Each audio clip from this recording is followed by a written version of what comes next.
कृष्ण की 16,108 रानियों की असली सच्चाई क्या है, आइए जानते हैं। तो श्री कृष्ण जी राधा रानी से प्रेम करते थे वास्तु में, परंतु उनकी शादी रुक्मणी से हो गई थी और राधा रानी प्रेम के रूप में जानने लगी संसार में। वही और उनकी पत्नियों को लेकर कहा जाता है कि श्री कृष्ण जी की 16,108 पत्नियां थी। क्या ये सच है?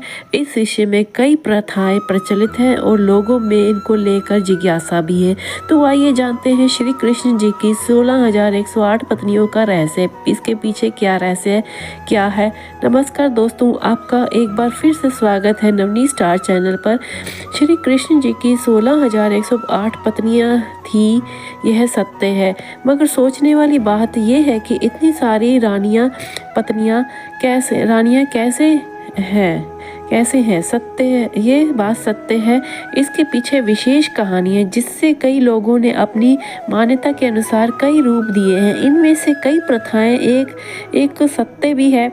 एक सत्य विशेष रूप से मानी जाती है, वो भगवत महापुराण की दशम स्कंद 59 अध्याय में दी गई है। इस कथा के अनुसार भगवान श्री कृष्ण के केवल 8 पत्नियां मानी जाती है। मुख्य रूप से श्री कृष्ण के मुख्य रूप से 8 पत्नियां मानी जाती हैं। इनमें पहली है देवी रुक्मणी, दूसरी देवी जामवंती, तीसरी देवी सत्यभामा, चौथी देवी कालिंदी, पांचवी देवी मित्रविंदा, छठवीं देवी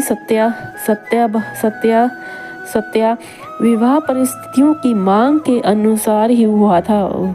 इसी वजह से परिस्थिति की मांग की वजह से हुआ था। उन 8 को द्वारकाधीश सुखपूर्वक और रूप से श्री कृष्ण इनके साथ रहते थे। एक दिन स्वर्ग लोक के राजा इंद्रदेव जी ने कृष्ण के पास आकर प्रार्थना की। उनको बताया प्रयाग ज्योतिषपुर भौमासुर के अत्याचार से देवता गण त्राही त्राही कर रहे हैं। भौमासुर एक दैत्यराज भौमासुर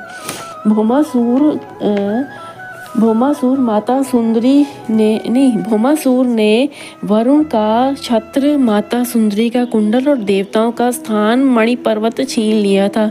इंद्र ने श्री कृष्ण को बताया कि देवताओं की रानियों का अपहरण करके उन्हें बंदी बना दिया था, अपने ग्रह में रखा था, बंदी ग्रह में। इनके साथ ही सभी को बचाने की इंद्र ने प्रार्थना की।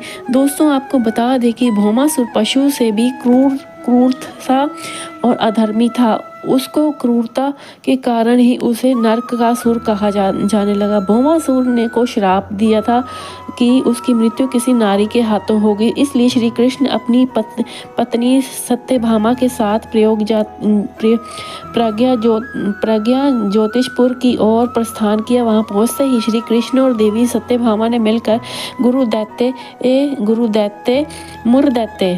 सत्यभामा ने मिलकर मुरदैत्य उनके 6 पुत्रों के ताम्र, अंतरिक्ष, श्रवण, अरुण और नाम श्रवण और विभासु का वध किया।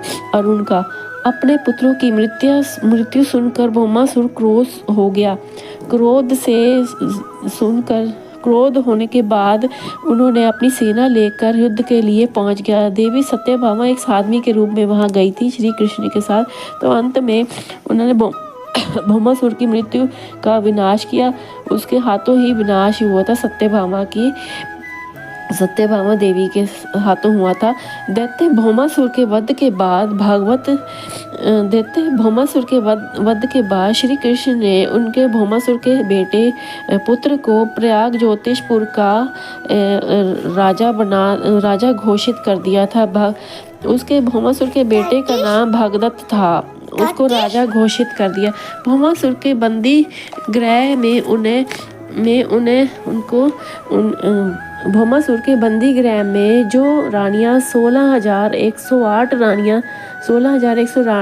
रानियों को बंदी बनाकर रखा था, उनके वध के बाद श्री कृष्ण ने इन सभी को आज़ाद कर दिया था। लेकिन इनकी एक बड़ी समस्या थी, उनके सामने आके खड़ी हो गई। वही कन्या भौमासुर के अत्याचार से बहुत पीड़ित थी और दुखी भी थी। सभी अपमानित, लांछित और कलंकित महसूस कर रही थी। सामाजिक मान्यता के चलते अनुसार द्वारा बंधक बनाने बना के रखी गई थी और इन नारियों को भी इनको अपनाने के लिए कोई तैयार नहीं था। राजकुमारी ने श्री कृष्ण से कहा कि अब हमारे पास केवल कोई रास्ता नहीं है, अब हमारे पास 2 ही रास्ते हैं। पहला ये है कि हम अपना जीवन यापन को वैश्यवृत्ति में बदल लें और दूसरा है कि हम आत्महत्या कर लें। श्री कृष्ण ने यह देखकर अपनी रानियां बनाने का घोषणा कर ली और अपने साथ ले गए द्वारकाधीश। वो अपना जीवन खुशी से व्यतीत करने लगी और सफलतापूर्वक सम्मानपूर्वक द्वारकाधीश में मतलब कि सम्मान मिलने लगा और रहने लगी द्वारकाधीश में स्वतंत्रतापूर्वक रहने लगी और द्वारकाधीश में वहाँ कीर्तन करने लगी, भजन करने लगी, ईश्वर भक्ति करके उन्हें सुखमय जीवन व्यतीत करने लगी। भगवान श्री कृष्ण ने उन्हें अपना सम्मान पूर्वक अपनी पटरानियों के समान उन्हें व्यवस्था दी और उन्हें अपना नाम दिया। इनके साथ वैवाहिक संबंध कोई नहीं बनाया था। इससे एक प्रकार का निर्लाभ संगठन भी कहा जा सकता है। इस कहानी का यह भी एक कहानी भी प्रचलित है कि पिछले जन्म में 16,101 कन्याओं ऋषि मुनि थी और इन सभी ने कृष्ण को पाने के लिए, पति के रूप में पाने के लिए कठोर तपस्या की थी। अगले जन्म में ये ऋषि मुनि से कन्या बनकर के रूप में आई थी श्री कृष्ण के सामने और श्री कृष्ण ने इनकी मनोकामना पूरी की। और बता दें कि श्री कृष्ण ने कृष्ण पक्ष की कार्तिक मास की चतुर्दशी नरकासुर भौमासुर का वध किया था।